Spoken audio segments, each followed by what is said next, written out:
Assalamualaikum warahmatullahi wabarakatuh. Tuan-tuan, saudara-saudara, ibu-ibu dan bapak-bapak yang sudi mendengarkan keterangan agama yang saya berikan di dalam kaset ini. Moga-moga Tuhan melimpahkan, mengurniakan rahmat dan nikmat-Nya kepada kita semuanya.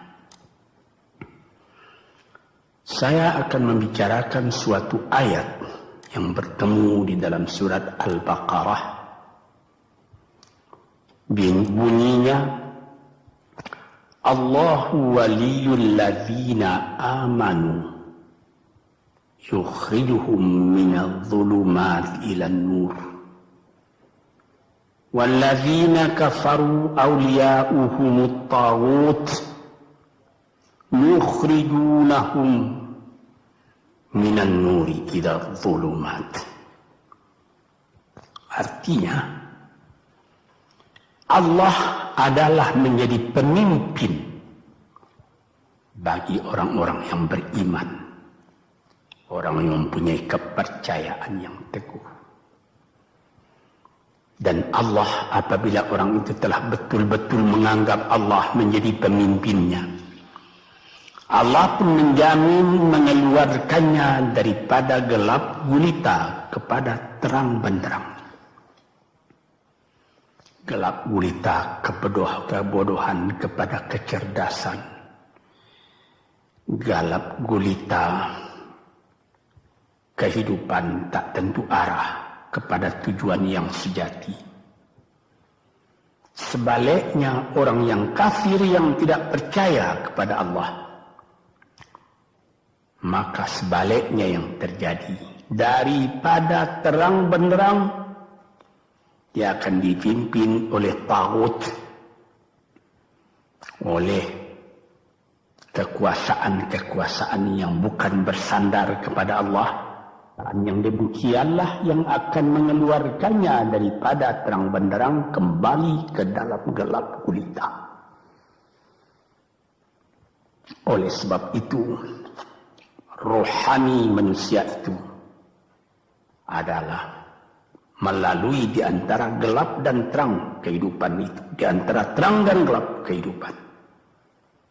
Kalau sekiranya jasmani kita, kalau sekiranya badan kita yang lahir ini diberi cahaya oleh matahari yang terbit di waktu pagi, yang terbenam di waktu sore, rohani kita pun diberi juga terang oleh suatu yang lebih terang dari matahari, yaitu petunjuk dan hidayat Tuhan. Di dalam Al-Quran, Tuhan memberikan bujukan, memberikan jiwa besar kepada orang-orang yang beriman itu.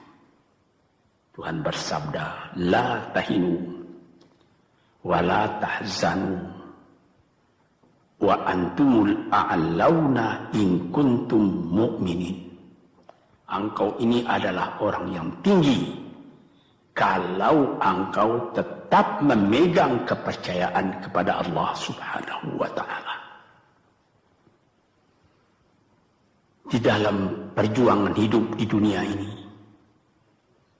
perjuangan antara yang hak dengan yang batil, antara gelap dengan terang, antara keyakinan dan keraguan, manusia berjalan di sekitar itu. Di kiri dan di kanan kita berjumpalah gelap dan terang itu. Maka diberilah pedoman manusia tadi. Apa pedoman? Walaupun bagaimana hebatnya, geloranya, tofannya, halimbubunya, ombaknya dan gelombangnya kehidupan itu, manusia mesti teguh berpegang kepada iman. Sebab kehidupan di dunia itu menurut peraturannya ialah tidak ada yang tetap. Yang tetap itu ialah berubah. Berubah itulah ketetapan yang ada dalam dunia. Panas sangat terik, benar, nanti akan hujan. Hujan sangat lebat, benar, nanti akan panas. Di suatu tempat terjadi hujan yang lebat, berhari-hari timbul banjir. Ya, banjir itu tidak tiap hari, nanti dia kering lagi. Di laut pun demikian pula. Ada pasang naik, tergenang ke atas. Besok pagi air itu sudah kering lagi, surut pasang. Begitulah kehidupan di dunia itu. Itu harus kita yakini supaya kita jangan terombang-ambing dalam kehidupan itu. Kalau kita sudah mulai terombang-ambing, tahu-tahu walaupun bagaimana terangnya hari gelap timbul dalam jiwa kita sendiri. Walaupun panas terik, kita berhujan. Hujan oleh keringat kita sendiri. Jadi yang penting di sini menjaga hati. Sampai Rasulullah Nabi kita Muhammad SAW. Inna fil jasadi mudghatan. Di dalam tubuh manusia itu ada suatu bekuan darah. Idza salahat salahal jasadu kulluhu wa idza fasadat fasadal jasadu kulluhu. Kalau ini segumpal daging baik, seluruh badan jadi baik. Kalau dia rusak, seluruh badan jadi rusak. Apakah itu? Hati. Hati. Kendali terletak dalam hati kita.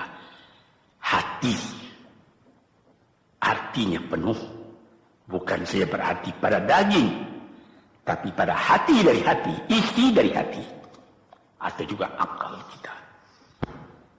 Sebab itu, maka kalau satu waktu saya pernah mengajarkan doa yang mengandung 8 sifat-sifat lemah menghilangkan kemerdekaan manusia, hari ini saya pun akan mengajarkan doa yang diajarkan juga oleh Nabi. Bagaimana menjaga hati tadi. Di situ dalam doa itu ada tersebut 4 perkara. Apa disebut? Allahumma inni a'udzubika min qalbin la yakhsha'u wa min ilmin la yanfa'u wa min nafsin la tashba'u wa min du'a illa yusma'u. Jadi 4 perkara. Yang pertama, Allahumma inni a'udzubika min qalbin la yakhsha. Aku sangat berlindung kepada Engkau ya Allah, janganlah sampai terjadi hati saya itu tidak khusyuk lagi. Ini bahaya ini. Mulai bahaya mengancam kepada manusia. Kalau hatinya tidak khusyuk lagi, hati khusyuk yaitu hati itu tentu jelas tujuannya kepada Allah. Allah menjadi pegangannya. Allah menjadi bentengnya. Allah menjadi ingatannya. Allah menjadi tujuannya. Dan kepada Allah dia kalau sembahyang menghadapkan diri, menghadapkan hati, maka permohonan kita yang pertama kepada Tuhan, ya Tuhanku, janganlah sampai hati saya ini tidak khusyuk lagi.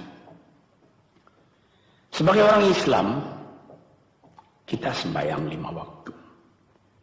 Di dalam Al-Quran dikatakan sembahyang itu ialah khusyuk, terpadu ingatan kepada Tuhan.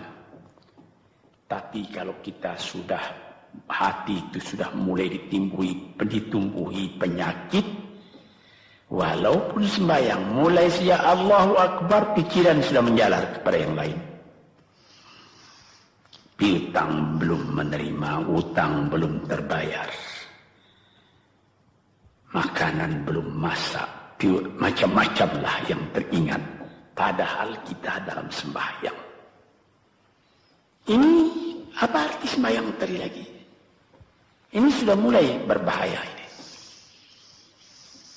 Banyak orang yang tidak meninggalkan sembahyang, tapi tidak ada bekas dari sembahyang itu kepada kehidupannya. Di dalam sembahyang kita baca inna salati wa nusuki wa mahyaya wa mamati lillahi rabbil alamin. Sesungguhnya sembahyangku dan ibadatku dan hidupku dan matiku sama sekali terserah kepada Allah.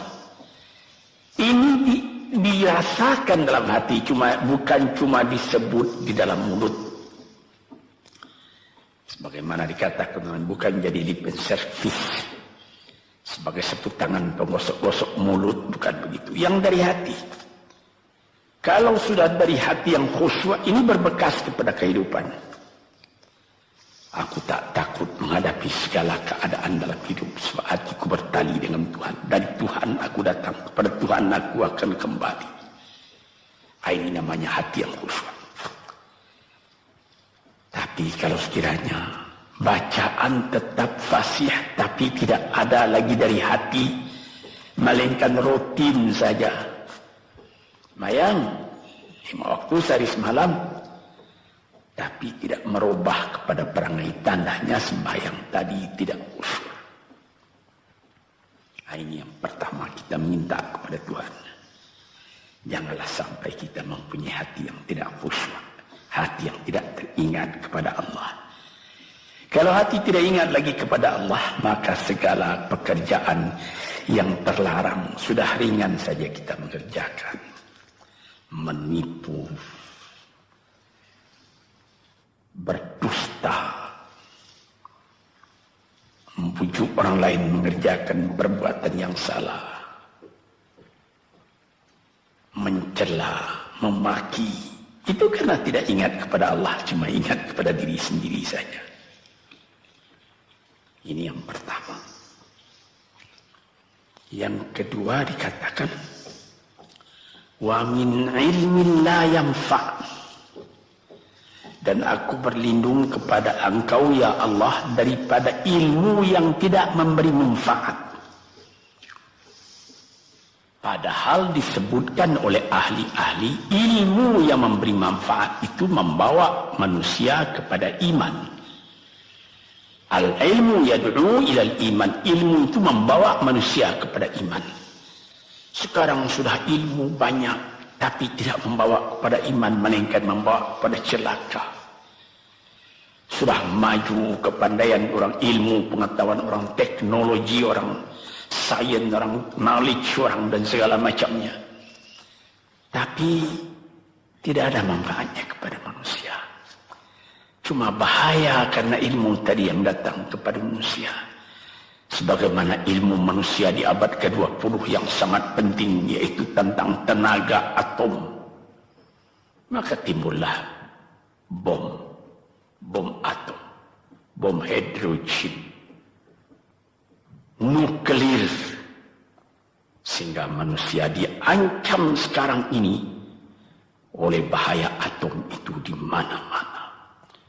Apabila kita lihat di televisi bagaimana mengadakan demonstrasi di Australia, di Jerman Barat, di tempat-tempat yang lain, melihat bagaimana bahaya atom itu kalau terjadi perang dunia yang ketiga. Ya Rabbi ya Karim, bom atom yang jatuh di Hiroshima itu belum ada artinya dibandingkan dengan bom yang sekarang, yang sedang disimpan oleh kerajaan-kerajaan, oleh negara-negara besar untuk menghancurkan. Ini ilmu ini. Tetapi ilmu yang membawa bahaya, bukan saja tidak memberi manfaat, bahkan memberi bahaya. Di sini terasa oleh kita bahwa ilmu yang ada itu pun mesti dikembalikan atau dikendalikan oleh iman. Kalau tidak, maka nyawa manusia ini akan dipandang sebagai sampah saja. Dijatuhkan satu bom hidrogen ke dalam kota Jakarta ini, na'udzubillah min dzalik. Umpamanya dimasukkan ke kota Jakarta ini, satu bom hidrogen saja itu sudah habis penduduk Jakarta yang lebih dari 5 juta ini. La haula wala quwata illa billah. Ini minta kepada Tuhan, ya Allah, majulah ilmu manusia, majulah teknologi manusia, tetapi jangan hendaknya kemajuan itu membawa kepada bahaya. Jangan ilmu pengetahuan itu membawa kepada yang tidak memberi manfaat. Nah, ini doa yang kedua kepada Allah Tuhan sarwa sekalian alam. Yang ketiga disebut lagi, wa min nafsin la tashba'u, dan aku berlindung kepada Allah daripada nafsu, daripada diri,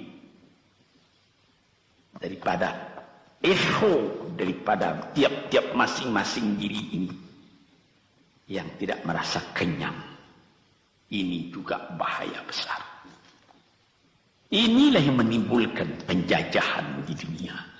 Inilah yang menimbulkan, disebut dalam bahasa Arab, al-ghazwul fikri, penjajahan. Sesudah Perang Dunia Kedua sudah banyak negeri-negeri yang merdeka, tetapi sekarang timbul lagi penjajahan baru. Apa? Penjajahan fikiran. Sehingga bangsa yang merdeka tadi tidak merdeka lagi fikirannya. Dia merdeka di dalam meniru kepada bangsa yang lebih kuat. Itu namanya terjajah juga. Jadi tuan-tuan yang terhormat, apa pangkalnya ini? Daripada nafsu serakah manusia. Nafsu serakah manusia sebagaimana tersebut di dalam hadis. Lau kana libni adama wadiyani min dhahabin labtagha salisan. Wa ma yamla'u jawf ibni adama illa turab. Kalau manusia itu mendapat suatu lembah yang penuh dengan kekayaan emas, suatu lembah, dia ingin supaya mendapat satu lembah lagi yang penuh juga dengan emas. Dapat 2 lembah, dia minta 3 lembah lagi yang penuh dengan iman. Nafsu manusia tidak pernah kenyang. Padahal akhirnya kalau dia sudah menutup mata, tidak ada yang akan memenuhi perutnya melainkan tanah. Saya teringat akan cerita yang disampaikan oleh Graf Leo Tolstoy, pujangga Rusia yang terkenal, bahwa orang yang tidak mempunyai nafsu yang kenyang itu, pada suatu hari katanya, ada satu orang kaya mempunyai tanah yang luas. Dia mengatakan pada orang, boleh tuan-tuan mengambil tanah kepunyaan saya ini, berapa tuan suka, berapa tuan mau. Syaratnya cuma begini, sepanjang yang tuan berjalan dari timur ke barat, lantas sebelum matahari terbenam, tuan sampai kembali ke tempat tuan melangkah pertama tadi. Berapa saja tuan suka, boleh ambil tanah ini. Maka datanglah si tamak tadi. Tuan yang punya asli tanah tadi mengatakan, bawalah bakal, jangan lapar di jalan nanti. Baik, dibawanya nasi sebungkus, dia berjalan, jalan. Dari pukul 7 pagi. Kalau diambil kekuatan, hendaknya pukul 10 dia sudah makan. Melangkah lagi beberapa ratus meter atau sekian, nanti boleh kekuatan buat kembali. Sehingga sebelum matahari terbenam, dia sudah sampai ke tempat dia menuju bermula. Tetapi ini orang bernafsu betul, dia minta supaya banyak tanah yang dapat didapatnya. Dibawanya nasi sebungkus, tapi dia tidak jalan, di tengah jalan tak berhenti, kan nanti berapa meter itu nanti kalau saya berhenti, tanah yang kurang buat saya. Dia terus berjalan. Dia tidak ingat bahwa kekuatan masa pergi yang lebih cepat dengan kekuatan masa pulang yang lambat itu dia tidak taksir. Dia berjalan saja cepat-cepat. Sudah pukul 1 hari, sudah jauh perjalanan. Lantas nanti kembali. Kelemahan badan, kondisi dan situasi tidak sama lagi. Tidak secepat dia pergi dahulu lagi dia pulang kembali. Maka bukan pukul 7 dia sampai. Atau pukul 5 sore tadi dia sampai ke tempat dia berjalan bermula. Karena dia jalannya sudah lunglai. Kaki sudah penat, badan sudah letih. Kira-kira baru pukul 2 dia tidak dapat berjalan lagi karena sudah lapar. Dia coba makan sedikit pun tidak bisa lagi seenak makan yang tadi. Habis makan pun dia berjalan lagi. Pukul 3 dia terhenti. Jauh lagi baru sampai tempat yang pertama. Menurut syarat yang diberikan oleh mempunyai tanah yang pertama, kalau engkau tidak sampai ke tempatmu yang pertama tadi sorenya, tanah ini tidak engkau dapat lagi semua. Memang tidak sampai dia. Pukul 4 dia sudah berhenti berjalan, tidak kuat lagi. Mata sudah gelap. Akhirnya karena terlalu capai, terlalu penat, mati dia di tengah jalan. Berapa dia dapat tanah tadi lagi? Cuma sepanjang badannya untuk kuburannya, yang lain tinggal semua. Ini satu misal yang dibawakan oleh Graf Leo Tolstoy yang sesuai dengan hadis Nabi tadi, nafsul la tashba, diri manusia yang tidak pernah merasa kenyang. Kita berkehendak tidak berbatas, tapi tenaga kita sendiri berbatas. Ini kerap kali tidak difikirkan oleh manusia. Dia punya angan-angan, dia punya macam teori yang dikeluarkan.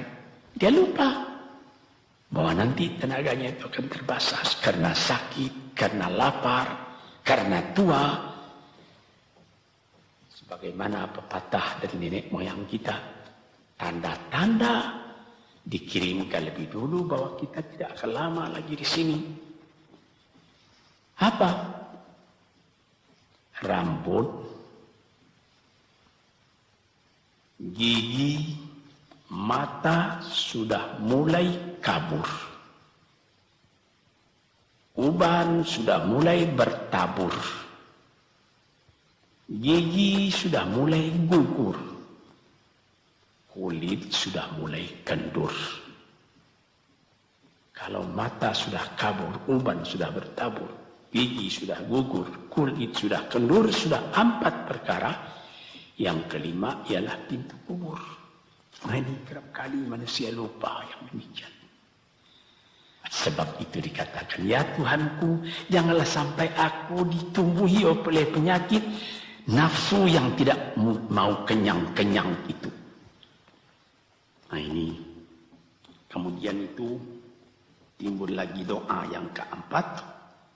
Disebutkan di situ, wa min du'a illa yusma. Ini lebih berbahaya lagi. Ini sudah puncak dari bahaya. Apa artinya?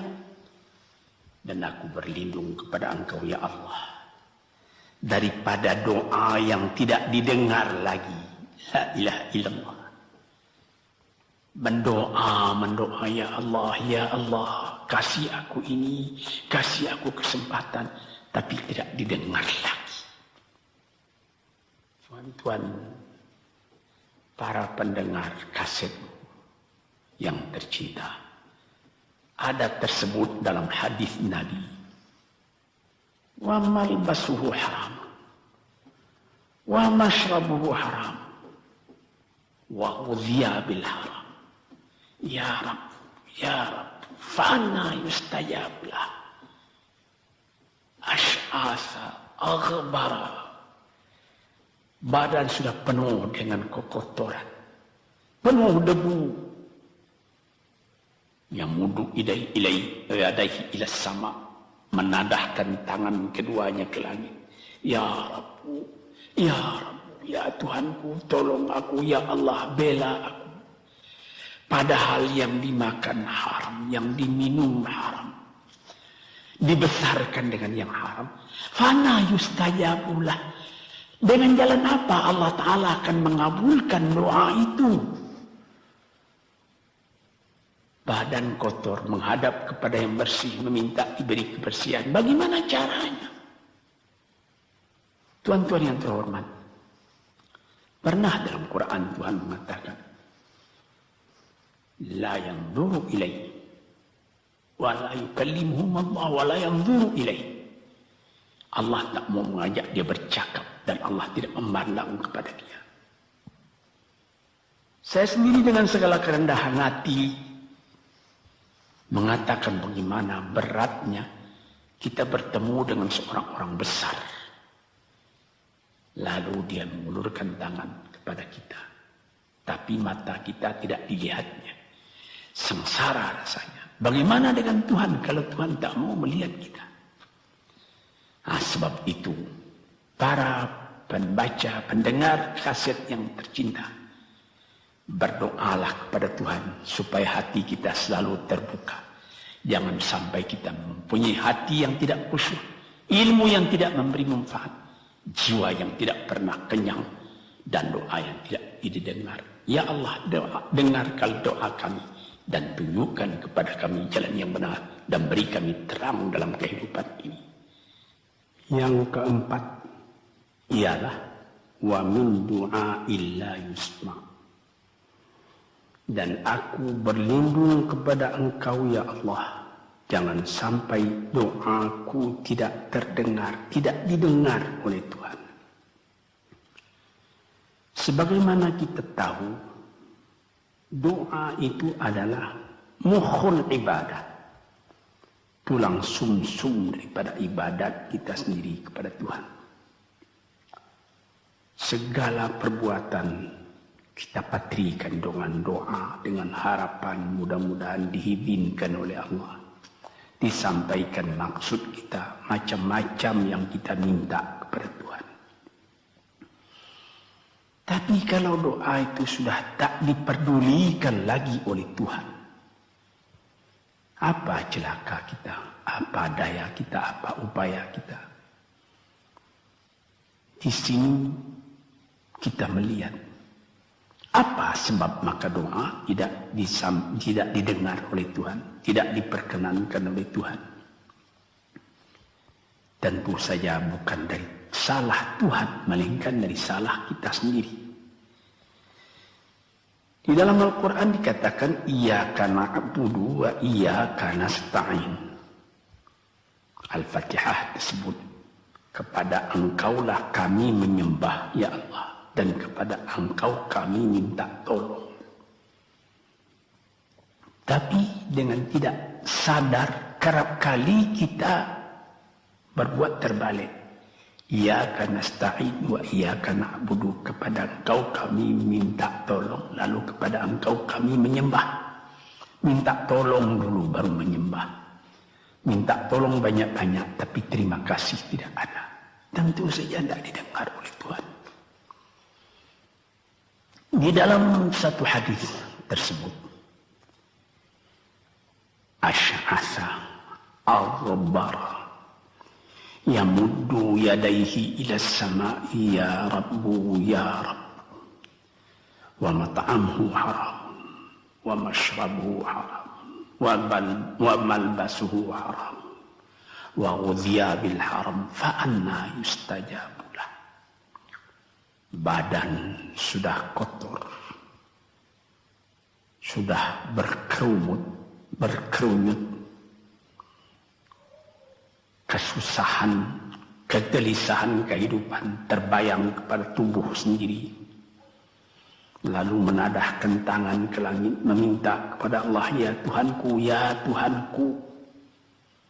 Bagaimana Tuhan bisa mengabulkan? Dengan pikiran yang kotor engkau menghadap kepada Tuhan. Kalau tidak terkabul, jangan Tuhan yang disalahi.